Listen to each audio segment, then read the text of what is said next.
தூத்துக்குடி நகரே திருமண்டலம் நாகலாபுரம் தேகர 10th கால தியானம். தலைப்பு பாதம்.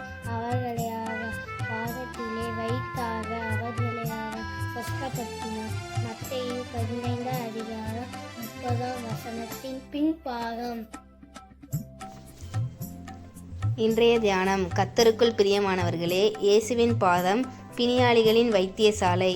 அப்பொழுது சப்பானியர், குருடர், ஊமையர், ஊனர் முதலிய அநேகரை திரளான ஜனங்கள் கூட்டிக் கொண்டு இயேசுவினிடத்தில் வந்து அவர்களை அவர் பாதத்திலே வைத்தார்கள். அவர்களை அவர் சொஸ்தப்படுத்தினார். நன்மை செய்ய இயலாத ஆத்தும சப்பானிக்கும் இயேசு நன்மை செய்கிறவராய் இருக்கிறார். பாவ புழுதியில் புரண்டு உருண்டு கிடக்கும் நமக்கும் அவருடைய பாதத்திலிருந்து புது வாழ்வு கிடைக்கும். நம் முந்தின பாவங்களை எல்லாம் அவர் பாதத்தில் படைத்து இனி பாவம் செய்யாதபடி பலன் கிடைக்க அவர் பாதத்தை பற்றி கொள்ளுவோம். கர்த்தராகிய இயேசு நம் ஆத்துமாவின் பாதங்கள் பாவ வழியில் செல்லாதபடி நமக்கு கிருபை செய்வார். ஆமீன்.